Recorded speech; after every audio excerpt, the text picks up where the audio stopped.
Hello, everybody, and thank you so much for spending time with me again today on Interviews. And I am very excited to be chatting today with Justine, who is an Instagram expert from Uganda. So, Justine, if you can tell us a little bit more about yourself. Wow. Thank you so much, Melanie, for bringing me here. It's such an exciting opportunity. And my real name is Justine Kyanjo Kivumbi.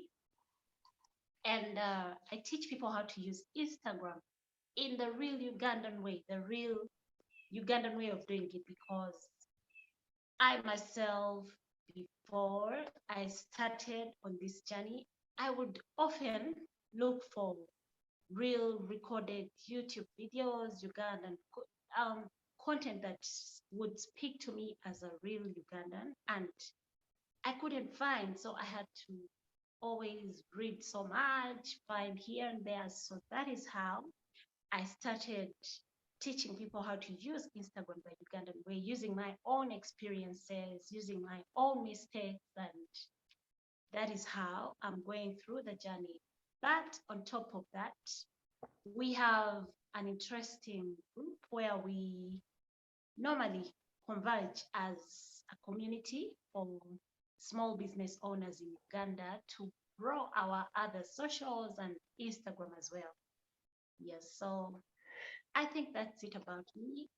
So, what I find interesting is that you mentioned the real Ugandan way. How is the Ugandan way of using Instagram different from the way the rest of the world uses it? Okay. Um, as Ugandans, we have our own, every country has their own culture and interesting slang and a bit of language that they Mm. use. And many Ugandans are embracing Instagram, but the problem is they were all thinking you have to do it in a certain way, you have to have certain videos done in a certain way. And I'm here to tell them that you can do it this way and it will still work. You will still attract your ideal client. Yes, so that's the difference. That's awesome. I find it very interesting that you are finding a niche around your authentic cultural roots. Most of the videos that I watch, also when I do research, I also watch the videos on Instagram, and it's always an American who's telling me to do things a certain way, and very often I just don't buy it. It's not relevant Yeah. to me, and they tell us about how many thousands or how many millions of people they're talking to, and there's just a disconnect. It doesn't feel real to my life. Yeah, exactly. So Yeah, how actually, so how do you yeah. understand what you need to share? What is different, like the little differences in, so it's language, it's pictures, it's culture. Okay, now what is different is they will tell us on Instagram you need to use more hashtags, but when you, in real sense, as Ugandans, not so many people use hashtags Okay. to as a marketing strategy. So when you hear that you have to use hashtags, you will end up using hashtags that will get you the wrong kind of audience, not the real Ugandan audience that you want to look for. That is one. And they will tell you you need to probably, okay, a bit of more in that line. What they will tell you, the Americans, the Europeans, okay, I'm not here to mention names, sorry, but you'll find that we as Ugandans do it completely different from the way they do it. How we attract is different. We use more of WhatsApp, and they'll tell you you need to have a website, you need to connect, have a funnel done this way. And I'm here to tell them, no, you can have a funnel that goes, you can funnel your clients to your WhatsApp status, to your catalog, and it can still work better. You don't need to stress about the website if you're not ready. That's very interesting because I've also heard, particularly in our FCLL learning group with Michael, um, Africa has very different requirements, and it's often data related, related to data costs. That the behavior is very different in Africa from the rest of the world. Exactly. Let me give you an example, Melanie. For example, in Uganda here, we use VPN for Facebook and Reels mainly.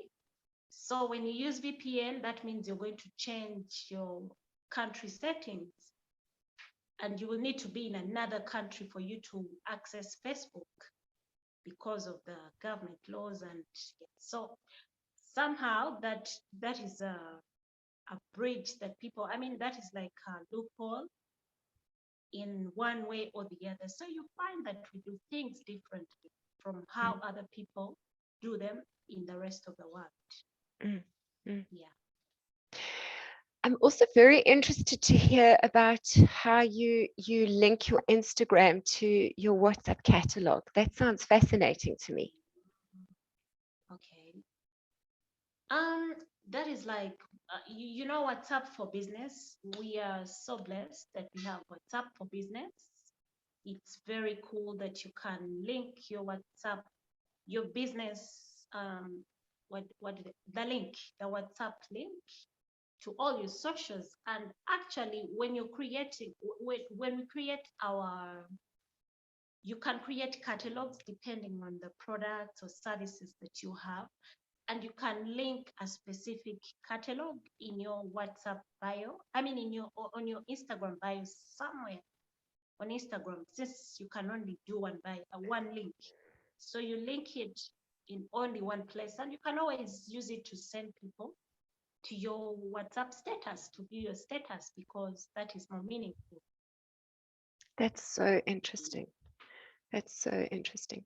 So you're saying that we're moving away from that age of you have to have a website to be able to do things. And you can actually run a business just from WhatsApp for Business, really. Yes. That's very exciting. So Very, many very Ugandans, exciting news. yeah, so many Ugandans don't have websites. So many people don't have websites, Mm. and they're successfully using WhatsApp for business, Instagram, Facebook, and they're nailing this social thing. So Yeah. are those three platforms, Instagram, WhatsApp for Business, and Facebook, kind of the the trinity that works, the three that you would say are most powerful to connect with? Yes. Yes, I would say yes, because I love Instagram for its visuals and because I teach people how to use it. Facebook because of the communities. I love building communities, and the fact that the communities are a bit more, somehow you get to grow much more better in a Facebook group. You Let me give you an example. There are times people will want like a service or a product, and you will see like one name, people tagging one name. It's because of the way they built those relationships in those communities. So Mm, these mm, platforms are very powerful, mm. I must say. So tell us a bit more about your Facebook group, because that's how I met you, was in the learning Oh, group yeah. for community managers. So how's your community management journey been for you? When did you first discover Facebook groups and start to use them? And why did you choose a group and not a page? Because a lot of people that I speak to are like, but I've got a Facebook page. Why do I need a group also? Okay, that's a good one. You know, Melanie, groups are powerful. Groups are very powerful. You build a community, and like I said, these people will vouch for you. You build real relationships, unlike pages. Pages, sometimes you talk and you don't even see anyone. You don't reach those too many people. I don't know the algorithms behind the pages, but somehow it is a little hard lately to grow pages compared to groups. Mhm. Yeah, and we started this group, like I think it's one of its kind in Uganda because of those same reasons, like I mentioned before. You find people will be everywhere. There's so many other groups, and many of them are in Europe, in across the rest of the world, but not Uganda. So we needed a community that would bring us as Ugandans, online business owners. So that is how growing an online home business started. And yeah, 3 years later, we are growing stronger. How many members do you have in your community? We have about 2.3K for Wow. now. Wow. Yeah, it's organic. You see, you network, and if you hear about it, you join. It's just organically growing. So one of the tips that I always give to people, and it's something that a lot Yeah. of people don't realize, is if you want traffic to a Facebook page, you have to pay for an ad. But Facebook actually actively suggests your groups to people if they are interested in the same topics. So it completely flips the model. And for me, that is why I think Facebook groups are so amazing. Is because it's the one place where Facebook actually sends you traffic. You don't have to pay for it. So I think groups are underrated, and I think they're now finally finding their place in the world where people are beginning to take notice and see the power. So are you managing and moderating your group on your own, or do you have volunteers helping you? I don't have volunteers for now because the only volunteers I would say I I put them myself. I made them volunteers without actually asking them. There's only one person who is a bit more active. They normally collect the leads and then put them somewhere in a, and she collects them for me and then she sends me the list. I put in an email list somewhere from the questions. Yeah, Mm, only that one person who lets in new members is a okay, bit more active. okay, And okay. we So it and takes high levels of trust to let somebody in there with you, doesn't it? it does. It does because in most cases you don't know what you have something that you want for your group and you're not sure this other person actually understand. They Yes, may come and they want to tweak things around yes, that, and it's yes, hard to take them off yes, when they're already in. yes. So you've had that experience. Yes, I'm having the experience. I have someone in and they're inactive and probably not doing anything, and I'm having a hard time Mm, taking them off mm, because honestly, I'm not sure how they take it, how they feel. So mm, just yeah. mm, mm. That can be a very, very tricky thing for a community manager. I know it took me, I'd have to say, 3 years in my community management journey before I became okay with removing people who didn't help my team. And I only became okay with it after I faced a hostile takeover by a group of them. That I realized that if I was going to maintain control of my community and keep it true to its goals, uh, I was going to have to take charge in a very strong way. Okay. And there's one thing, there's so many things I always learn from you. I'm very glad you do. I'm very glad you do. If I can spare one community manager some of the pain I went through, I'm happy. It was such a painful emotional process for me that I want to spare everybody out there the same experience. It's like, you don't have to go through this. Just listen to me. So Yes, I'm so I'm no. very happy to And, help. and you know, lately, I'm sorry to say this, but in your group, sometimes I come and look at what you're doing and then try to do it in my own way. I'm like, oh, okay, so I can do this, uh, so I can play around with this kind of question. Mm. So that is an interesting way I'm learning from you. So many things that I'm learning from you, and that is one of them. Trying to see what you're doing and trying to replicate a little bit. Tell us, yeah. So it's helping actually. That's Thank you so fantastic much. feedback. Thank you. That means so much to me. I'm so pleased. I'm so pleased. So you have also mentioned that you have an email list. Yes, I do. So you also do monthly emails as part of your business model. Yes, I do. But still, it brings me back to my how we as I created that email list because like we are on a journey. So you try something to see how it works and whether it will work for you. If it doesn't, if it works well and good, if it doesn't, then it's a lesson. It's a learning lesson. So I've been trying to grow it for the last 2 years, but I still think Ugandans are not email people. Mm, mm, They're more of WhatsApp, send me a WhatsApp mm, message.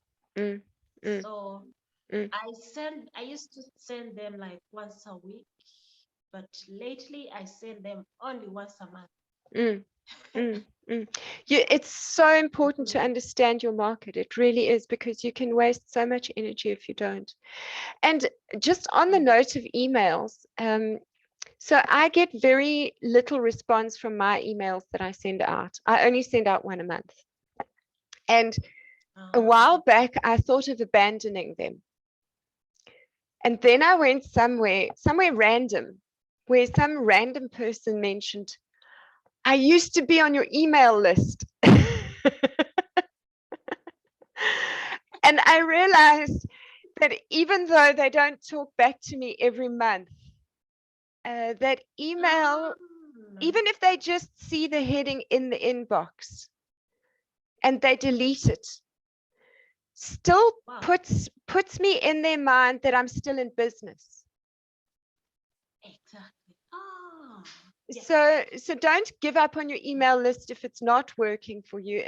You might be right that your particular niche are not emailers, um, and sometimes it still serves a purpose even if it's unseen. Because I've often thought of abandoning my mailing list, and then every time I do, I go somewhere where some random person that I've never seen before goes, oh my goodness, but I've been on your email list. And I'm like, oh, really? Okay. Oh, It is working. it is working. Yes. Actually, there's this one time I received a message from my child's school. I wanted to change schools for my son, Mm, and I received this email. Okay, I would receive them often, but I would not answer. But this one time, when I was ready to make the decision, I received a message from them, and I made the decision to take him back. If they hadn't sent me that message, probably I would never have mm, taken him back to that school. So mm, that is why I was like, no, I think it works. mm, mm, mm. Definitely, definitely. Yeah, Um, physically. I don't think we should give up on email just yet. I'm hanging on to my list. Yeah. So, so where You're are you? still growing it. Yes, absolutely. Where are you planning on going with your Facebook group? Where do I? Oh, I plan to create an agency. I'm planning to create an agency where we mainly, because for now we have different. Actually, I'm so happy with the subgroups because when they come, I can put different subgroups. But I'm planning to create an agency because so many people come to me when they are looking for people in the kind of industry that I'm in, and they can't find them or you cannot be sure that you will recommend someone because you're not sure of how they're doing. But if I create like an agency, something like that, Mm. it would help the people looking for people to employ and the employers themselves. I mean, and the people who have the service. So that is where I'm headed. Mm. And maybe for businesses that are struggling in business, we find ways of probably maybe funds, getting them funds. Okay, something like that. Yeah, so Okay, that's where I'm. that's very exciting. Would if I'd spoken to you 5 or 6 years ago and said, Justine, you are going to create an advertising and marketing agency, would you have believed me? Yeah. No, I'd be like, how? How? How will I start? Where? So That's so I would interesting. never have believed. Yeah. So 5, 6 years ago, what were you planning for your career path? I was doing insurance. Okay, I was assurance, selling life assurance. okay. And are you happy that's not your career path anymore? I was there for the money Mm. because yeah, I believed I was there for the money. At first I thought I loved it, Mm. but then somehow as I was doing insurance, I was often in these groups trying to see how I can make money online, what I can do online to actually make money. Maybe I can even sell the insurance online. Mm. So when I discovered that I could be something different, I could do virtual assistants, I went there and then niched down to Instagram, and then now I'm here. So I'm not leaving. What a beautiful story. I think you make a much better community manager than you do insurance salesman. Insurance sales sounds so dry compared to what you're doing now. Oh, yes. And the wonderful thing about what you're doing now is that you're empowering others also to create their own businesses and grow their own businesses. How does it feel to be supporting 2,500 entrepreneurs out there who are doing their own thing? I know it.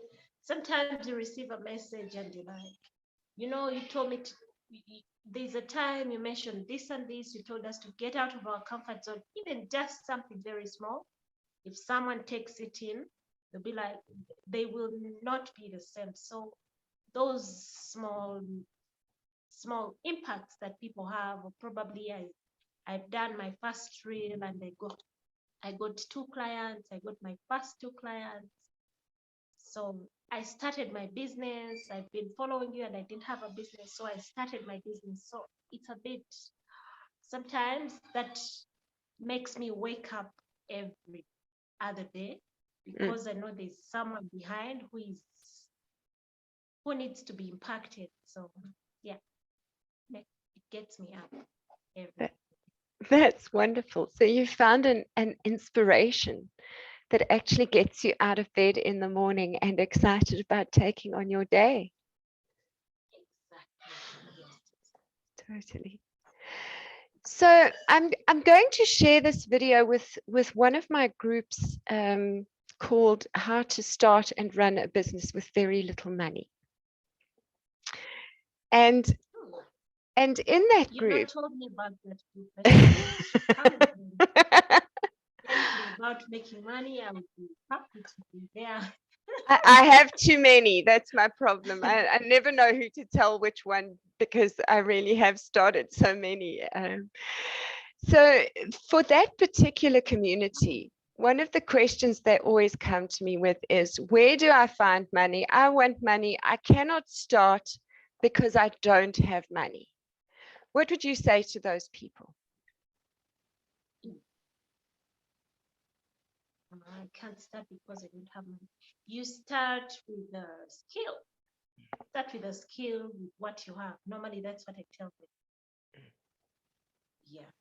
Actually, I love your DIY. I mean, your upcycle group too, because my hands are always like this too. So that is something that I love to. Before before I started looking for the money, I would make DIY a few things using the products that I have in my house to try and find the money. So I would create them and somehow end up putting them in my house at the end of.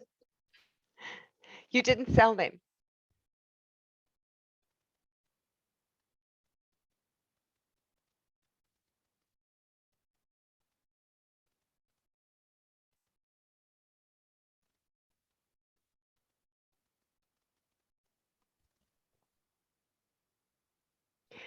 So, Justine, that was such an inspiring story. I'm so excited I've spoken to you today. You are such a shining light to those around you.